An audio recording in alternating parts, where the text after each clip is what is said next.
자리에서 일어나셔서 하나님의 말씀 받습니다. 하나님의 말씀은 구약성경 에스라 7장 6절로 10절입니다. 한 목소리로 같이 읽겠습니다. 시작. 이 에스라가 바벨론에서 올라왔으니 그는 이스라엘의 하나님 여호와께서 주신 모세의 율법에 익숙한 학자로 그의 하나님 여호와의 도우심을 입음으로 왕에게 구하는 것은 다 받은 자이더니 아닥삭스다 왕 제7년에 이스라엘 자손과 제사장들과 레위 사람들과 노래하는 자들과 문지기들과 느비딤 사람들 중에 몇 사람이 예루살렘으로 올라올 때에 이 에스라가 올라왔으니 왕의 제7년 다섯째 달이라. 첫째 달 초하루에 바벨론에서 길을 떠났고 하나님의 선한 손에 도우심을 입어 다섯째 달 초하루에 예루살렘에 이르니라. 에스라가 여호와의 율법을 연구하여 준행하며 율례와 규례를 이스라엘에게 가르치기로 결심하였더라. 이는 살아계신 하나님의 말씀입니다. 아멘. 자리에 앉겠습니다.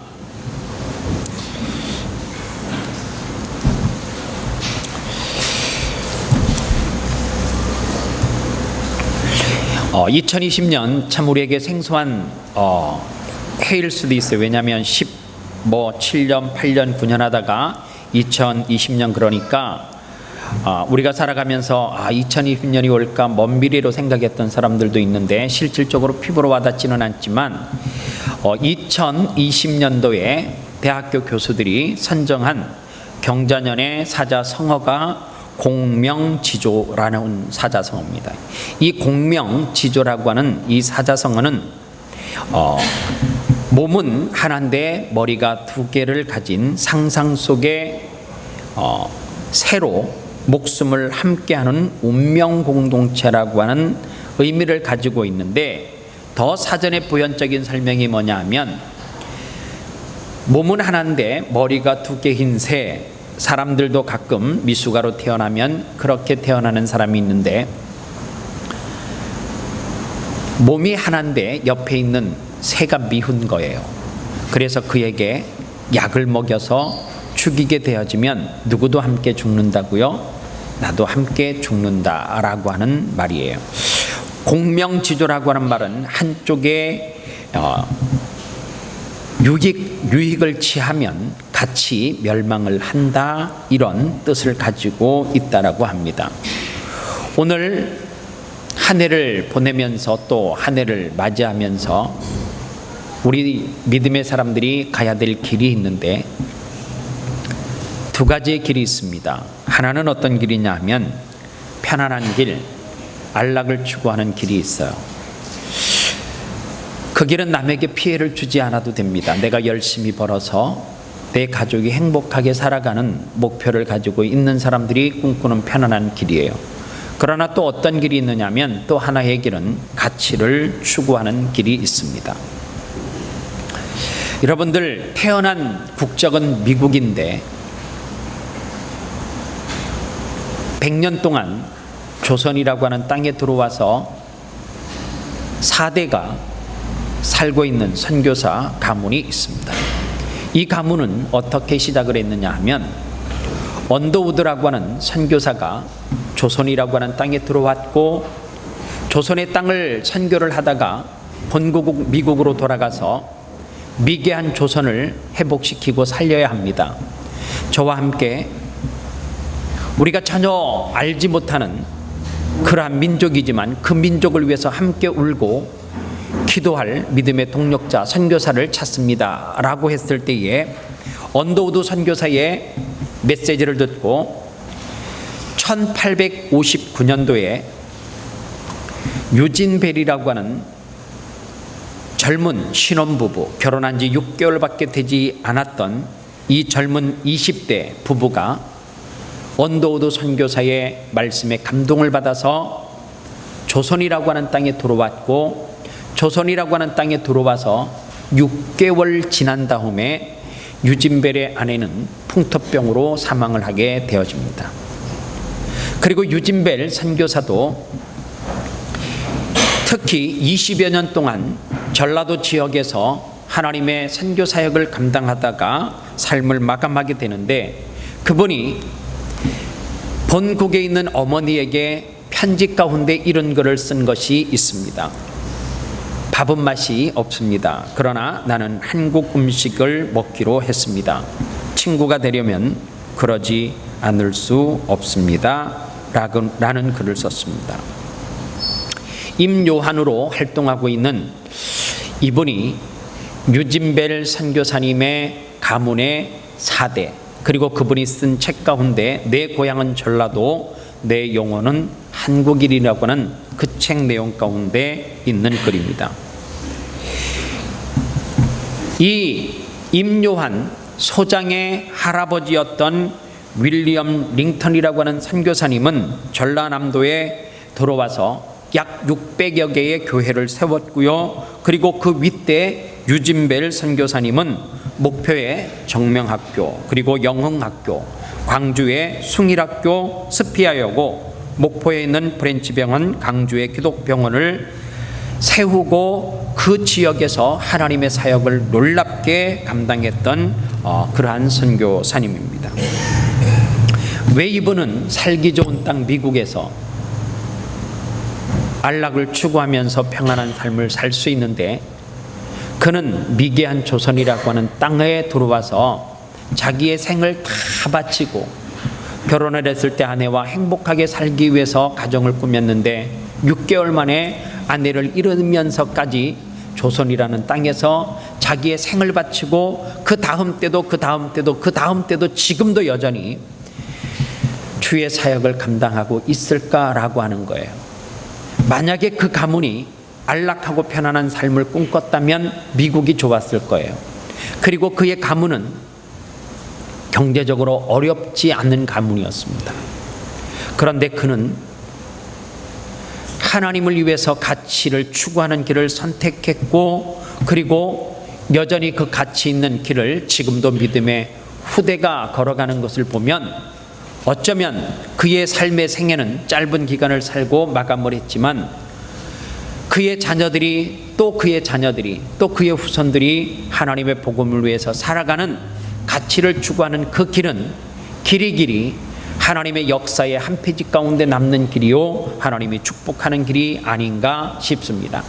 하나님께서 그러면 내가 가치를 무조건 추구한다고 하나님께서 나를 축복하고 나를 어느 민족 가운데 쓰는가? 오늘 성경에 보면 우리와 유사한 환경에서 태어났고, 그리고 유사한 국가적인 위기를 당하고 어려움을 당했던 성경에 보니까 에스라라고 하는 사람이 등장을 합니다. 그런데 하나님께서 이 에스라를 역사의 전면 가운데 등장을 시키는 그때가 언제냐 하면, 이스라엘 민족이 외세의 침입을 받아서 남쪽과 북쪽의 아수르와 바벨론이라고 하는 땅으로부터 침입을 당하여서 나라가 폭삭 망했고, 그리고 나라를 완전히 다 빼앗기고 그들이 섬겼던 성전은 무너지고 그들의 삶의 터전들은 다 불태워지고 그들은 포로로 잡혀서 그렇게 살아가는데, 이 포로 가운데 속해 있던 사람이 에스라라고 하는 사람인데, 이 포로로 살아가면서 에스라는 학자요 율법을 가르치는 사람이었기 때문에 아마도 이스라엘의 포로로 잡혀왔던 사람 가운데 이 포로국이었던 바사왕 이 고레스에게 간택을 받아서 그래도 나름 포로 생활을 했지만 행복하게, 그리고 경제적인 여유를 가지고 살아갈 수 있는 환경이었던 것 같아요. 그런데 하나님께서는 위기 가운데 있는, 민족적으로 위기 가운데 있고, 그리고 백성들이 고통과 슬픔에 잠겨 있을 때에 하나님께서는 그 일이 있고 난 다음에 누구의 마음을 감동시켜서요, 바사왕 아닥삭스다 왕이라고 하는 사람을 감동시키셔서 누구를, 에스라라고 하는 사람을 택하게 되고, 에스라를 불러서 어떻게 하게 돼요? 잠자던 사람을 일으키고 깨우는 일을 감당하라고 가치를 추구하는 길을 그에게 보여주었다는 거예요.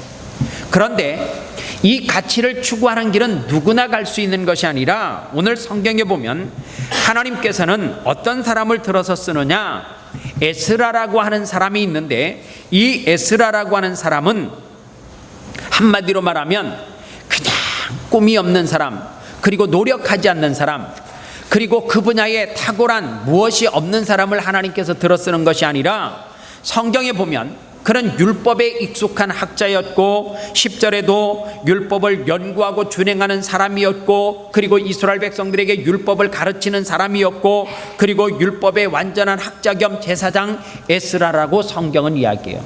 하나님께서 시대마다 누구를 들어 쓰느냐 영적으로 준비되어져 있고 그리고 실력을 겸비한 사람을 하나님께서 들었어요. 우리는 신앙생활하면서 가끔 요행수를 바라면서 살아요. 기도하면 다 된대요. 기도하면 하나님이 다 들어준대요. 안 된다는 것은 아니에요. 기도하면 돼요. 그런데 중요한 게 있어요. 1시간 내가 기도하면 그 목표와 그 일을 이루기 위해서 몇 시간을 노력해야 되느냐? 100시간 이상 노력하고 힘써야 돼요. 어느 날 갑자기 간판을 달아나왔더니 그 식당이 잘 되는 것이 아니라 최고의 메뉴를 만들기 위해서 기도해야 되지만 하나님 내 손끝에 무엇을 달라고요? 맛을 달라고 기도도 해야 되겠지만 기도한다고 그 손끝에 맛이 생기는 것이 아니라 어떻게 하면 그것을 맛있게 만들까 내가 100시간 200시간 노력하고 힘쓰는 것 그 분야에 탁월한 대가가 되는 것이 굉장히 중요하다라고 하는 사실입니다. 하나님은 우리에게 거저 무엇을 주는 것이 아니에요. 학자로 준비되어져 있고 율법을 가르칠 수 있는 에스라를 들어 썼다라고 하면 이 말씀이 신약성경의 요한복음 11장 말씀에 보면 너무나 오버랩되는 말씀이 하나 있습니다. 나사로라고 하는 사람이 죽었습니다. 나흘이 됐습니다. 그런데 그를 살려달라고 간청을 합니다.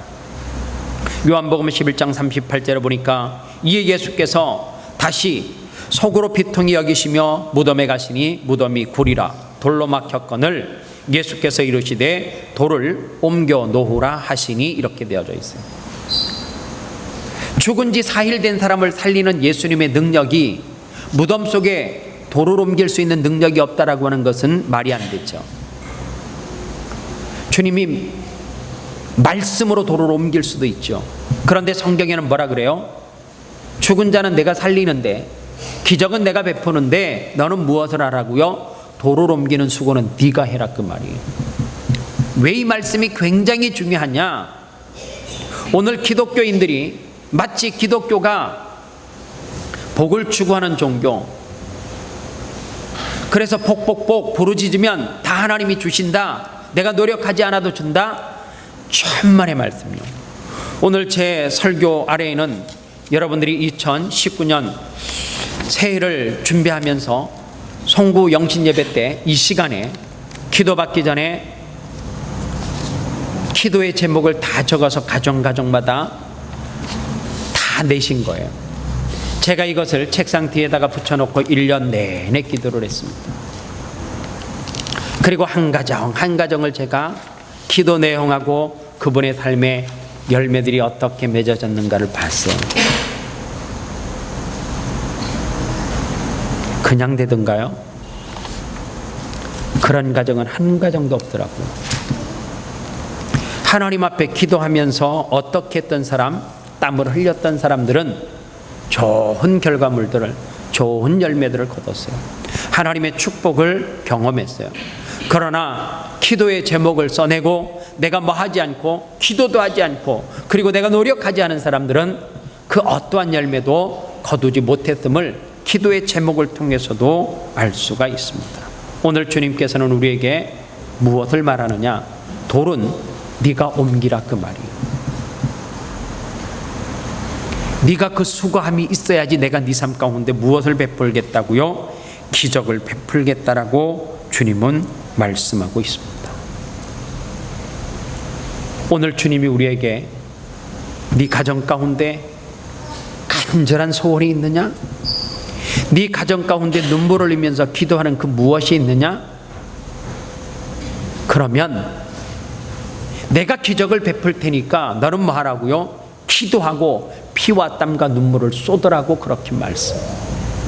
그것이 뭐예요? 돌을 옮기는 수고를 네가 하라 그 말이에요. 저는 젊은 세대에게 설교할 때에 여러분들 목사님이 기도해 주면 수능 점수가 잘 나옵니다. HSC 만점 받습니다. 절대 그렇게 말하잖아요.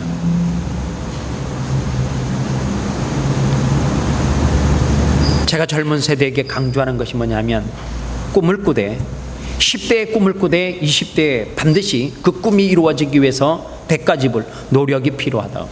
땀을 흘리라고.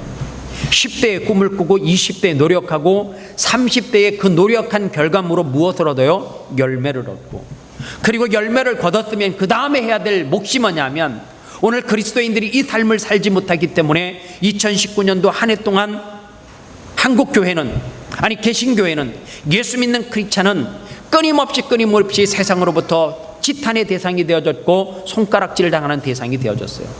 열매를 거뒀으면 그 열매를 어떻게 해야 돼요? 가치를 추구하는 길을 가기 위해서 뭐 할 수 있어야 돼요? 나눌 수 있는 삶이 우리 가운데 필요하다는 거예요. 여러분들 움켜쥐면, 그리고 쫓아가면 그것이 내 손에 그대로 잡혀서 있을 것 같지만 그렇지 않아요. 우리의 삶은 마지막 삶을 마감할 때 무엇을 남기느냐? 제가 삶을 마감하면 무엇을 남겨요? 이름 석자 남기는 거예요. 이름 석자 뒤에는 그 사람이 어떤 삶, 어떠한 가치를 추구하고 살아갔는지에 대한 평가가 반드시 있어요. 방병복 목사, 그는 욕심꾸러기였다. 방병복 목사, 그는 선한 사람이었다. 주를 위해서 목숨을 내어놓은, 그것은 그가 살아왔던 가치를 추구하는 길을 가면 반드시 그 이름 뒤에는 무엇이요? 살아왔던 삶의 열매들이, 가정들이 그대로 세상 가운데 다음 세대에게 드러난다라고 하는 사실입니다. 오늘 그렇기 때문에 저와 여러분들은 이 한 해 내가 편안한 안락을 추구하는 길을 걸어왔다라고 하면 이제 새로운 도전에 직면해 있는 거예요. 어떤 길을요? 가치를 추구하는 길. 가치를 추구하는 길을 가기 위해서 무엇이 필요하느냐? 결단이 필요해요.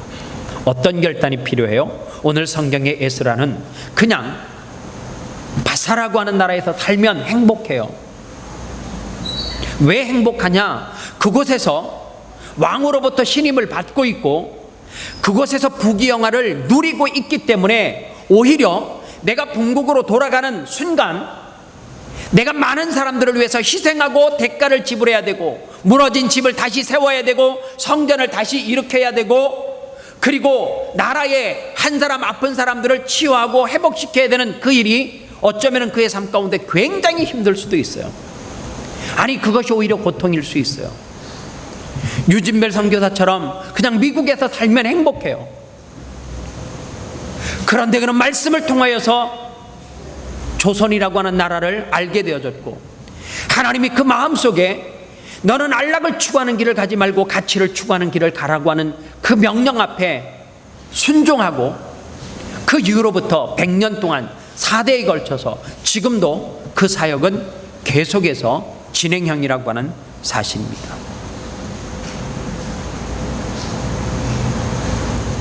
오늘 가치를 추구하는 길은 대박나는 인생이 아니에요.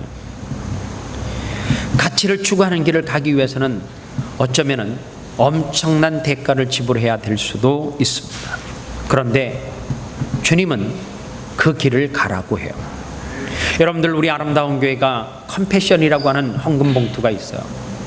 컴패션은 에버렛 스완스라고 하는 목사님이 6.25 전쟁이 터지고 2년 되어졌을 때에 이 스완슨 목사님이 한국 땅에 와서 설교를 하기 위해서 왔는데 그 대상이 누구냐면 자기 민족 군인이었어요. 미군들에게 하나님의 말씀을 증거하기 위해서 조선이라고 하는, 대한민국이라고 하는 땅에 왔어요. 전쟁의 폐해 속에 차를 타고 지나가는데 쓰레기통 위에 잘려있는 손가락, 발가락이, 그리고 어느 이렇게 쌓여져 있는 곳에 보니까 시체가 마치 언덕을 이루듯이 쌓여있는 모습을 보게 되어졌습니다. 그리고 그는 말씀을 전하고 본국으로 돌아갔습니다. 그런데 하나님께서 그에게 메시지를 들려주셨습니다.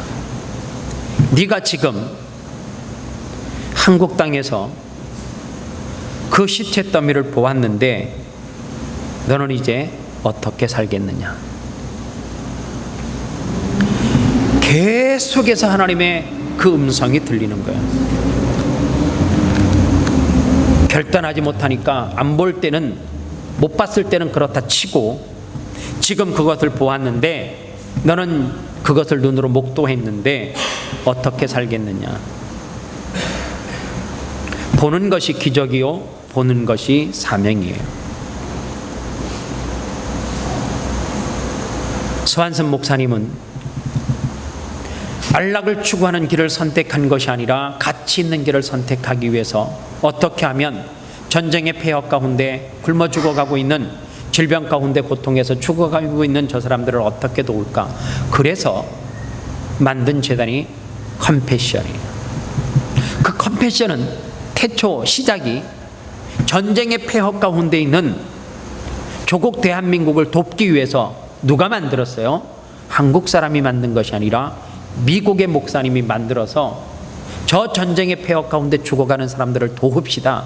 자기 민족에게 손을 내밀고, 그 운동이 점차적으로 커져서 지금은 약 24개국 정도가 컴패션이라고 하는 본부를 두고 약 18만 명이 넘는 그 아이들을 계속해서 섬겨가고 있습니다.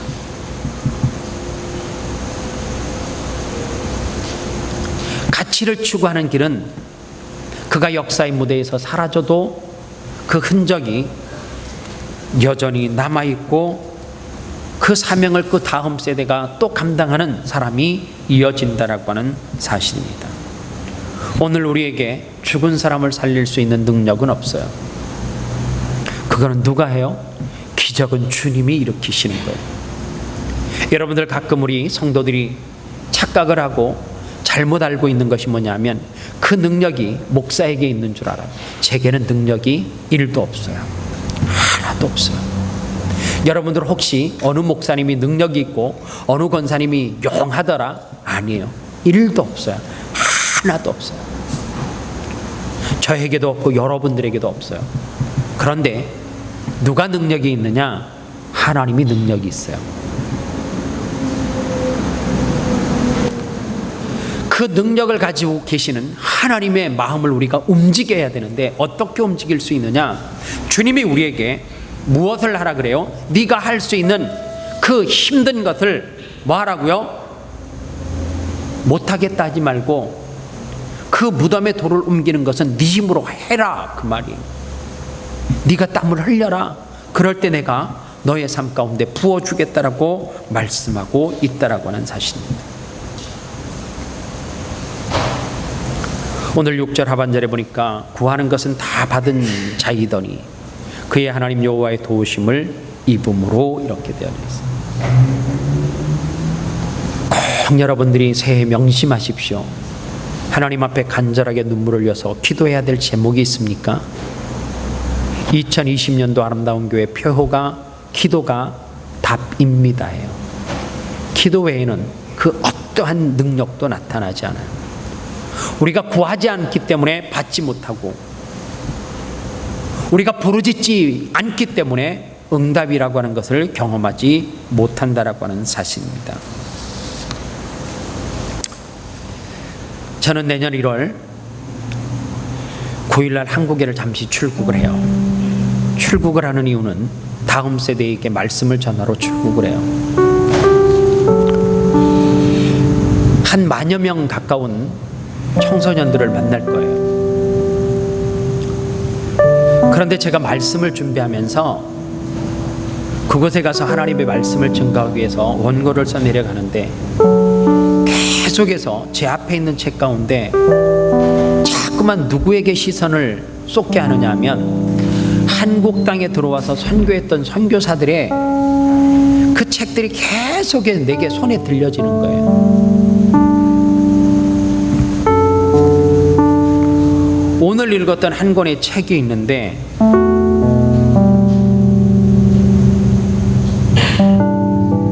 한국의 이름으로는 서서평이라고 하는 이름이고요, 엘리자베스 셰핑이라고 하는 여인이에요. 이 엘리자베스 세핑은, 이 서서평이라고 하는 이 여인은 독일계 미국 사람이었습니다. 그는 31살에 처녀의 몸으로 미개한 땅 조선에 들어왔습니다. 그리고 그가 했던 것은 뭐 대단한 업적을 이룬 것은 아니에요. 그는 간호사라고 하는 직책을 가지고 있었고 의사는 아니지만 조선 땅에 들어와서 처녀의 몸으로 젊은 시절을 보내면서 한국에 헐벗고 가난한 사람, 병든 사람을 치유하고 돕는 일에 생을 바쳤습니다. 그 당시에 들어왔던 선교사들 가운데 그는 탁월한 언어의 능력이 있어서 그 당시에 들어왔던, 조선 말기에 들어왔던 모든 선교사들을 통틀어서 조선말을 가장 잘했던 선교사였습니다. 그리고 그는 한국에서 삶을 마감했어요.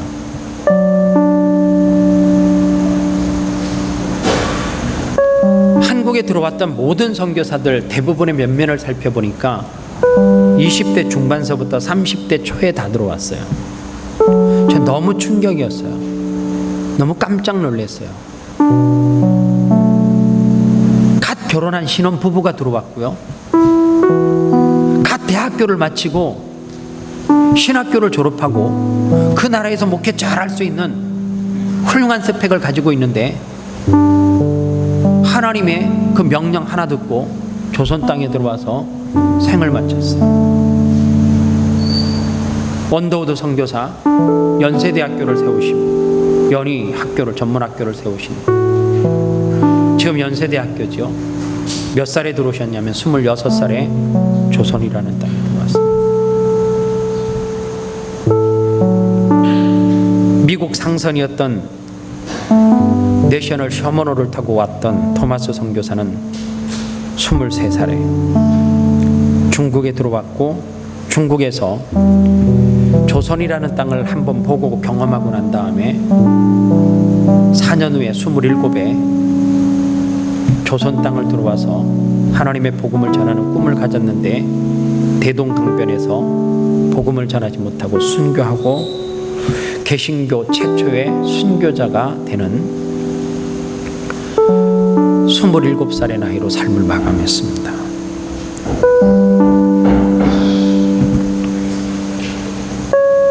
그 외에도 수많은 선교사들이 군목제도를 만들었던 윌리엄 얼소, 이분도 29살에 들어와서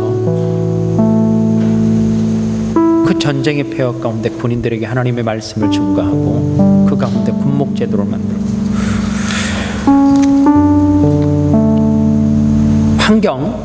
좋은 환경, 좋은 가문에서 태어나는 것, 그게 중요한 것이 아니라 하나님이 역사하면 그 삶 가운데 그것은 그렇게 중요하지 않아요. 우리가 하나님의 계획대로 살고 싶다고 한다면 우리 스스로 계획을 다 세우고 2020년도 이렇게 할 거야, 내 자녀는 이렇게 교육하고 나는 이런 일을 해서 이런 목표를 이룰 거야. 그런데 여러분들 그 계획대로 2019년도 다 되셨습니까? 안 될 때 누구를 원망해요? 하나님을 원망해요. 하나님의 그 크심을 여러분들이 생각하는 그 계획 가운데 가두시면 안 돼요. 내가 계획한 만큼 하나님이 역사해달라고 하면 하나님의 그 크고 위대하심, 그 광대하심을 여러분들이 제한시키는 그런 어리석은 사람이 된다라고 하는 사실입니다. 어쩌면 하나님은 저와 여러분들을 향해서 상상하지 못하는 크고 엄청난 일을 계획하고 있을지도 몰라요. 하나님, 나 이거 하게 해주세요. 그런데 그 길로 안 갈 때가 있어요. 그 방향으로 내 인생이 사라지지 않을 때가 있어요. 그러면 자꾸만 살려고 몸부림치고 발버둥 치는 것이 아니라 하나님 앞에 맡기세요. 저는 사실 페북을 안 해요. 글을 하나도 안 올려요. 오늘 제가 들어가서 보니까 2019년도에 저한테 글을 다 올린 사람은 목사님 생일 축하해요 처음 봤네요. 제 생일이 9월달인데 뭐 그런 글들이 있어요. 제가 올해 하나 글씨를 남겼거든요. 내려놓음이라고 하는 단어를 딱 하나 남겨놨어요.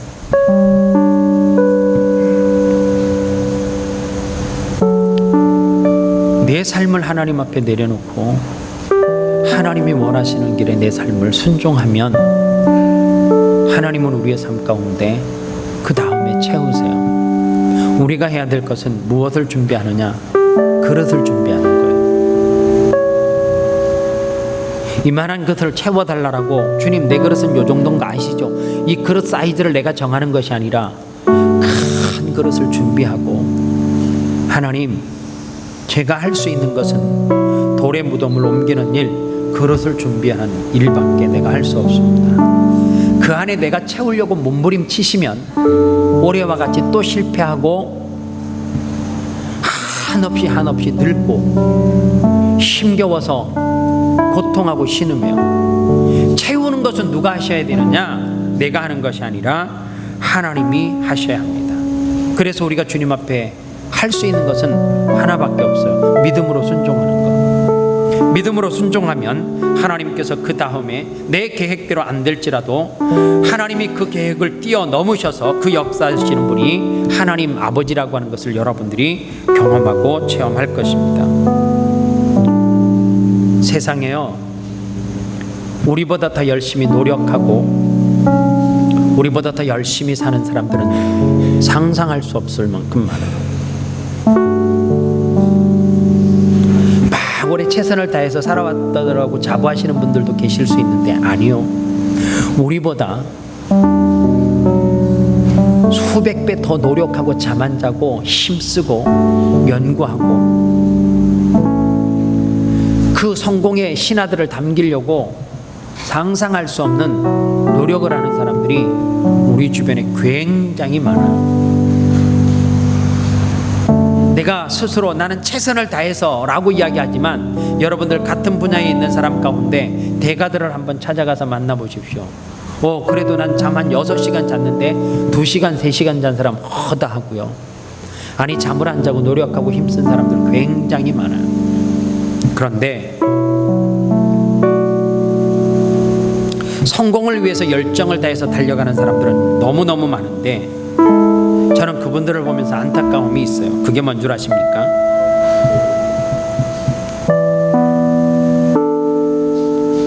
내가 노력하는 곳에 하나님이 함께 하셔야지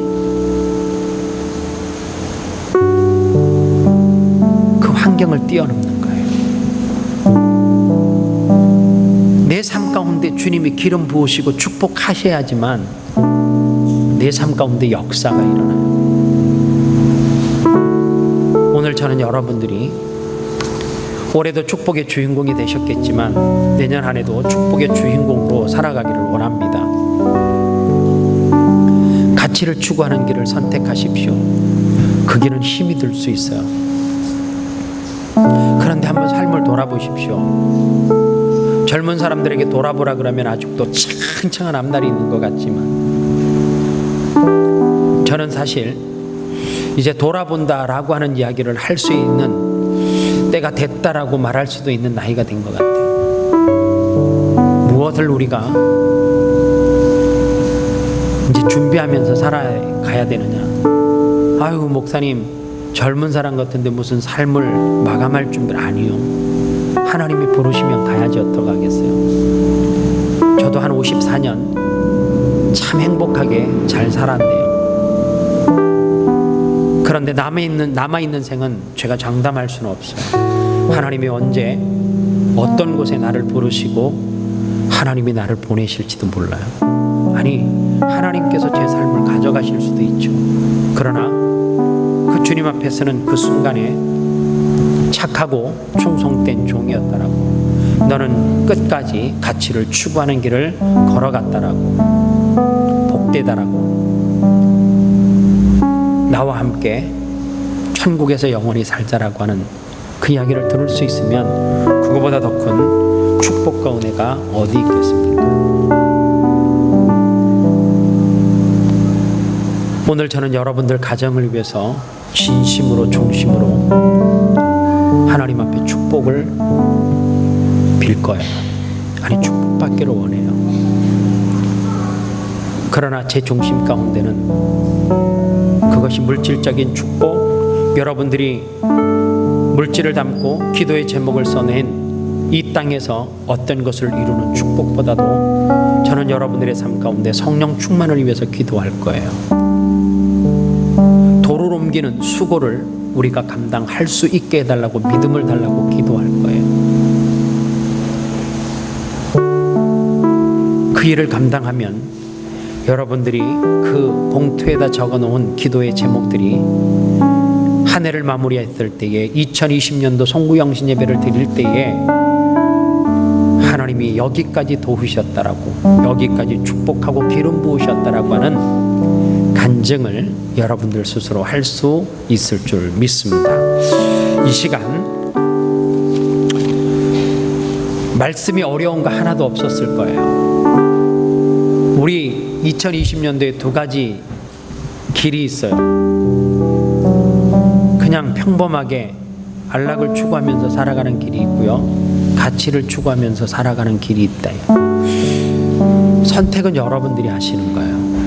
저는 2020년도에 안락과 이 땅에서 주는 만족감과 평안한 삶을 내려놓고 가치를 추구하는 길을 하나님 앞에 가겠다고 결심하고 스스로 하나님 앞에 기도하고 이 말씀을 들고 나왔고, 그리고 저는 그렇게 살 거예요. 어떤 길이든지 하나님이 원하시는 길이면, 그것이 가치를 추구하는 길이면 저는 반드시 순종할 거예요. 오늘 여러분들도 그 순종함이 있기를 바라고, 그 길은 쉬운 길은 아니에요. 힘이 들 수 있어요. 지쳐서 쓰러질 수도 있어요. 그런데 넘어지면 하나님이 일으켜 주실 줄 저는 믿어요. 그게 믿음이라고 생각해요. 하나님, 그 길을 걸어갈 수 있는 믿음을 달라고 기도하시고요, 은혜를 공급해 달라고 기도하시기를 바랍니다. 다 같이 한 2분만 기도하겠습니다.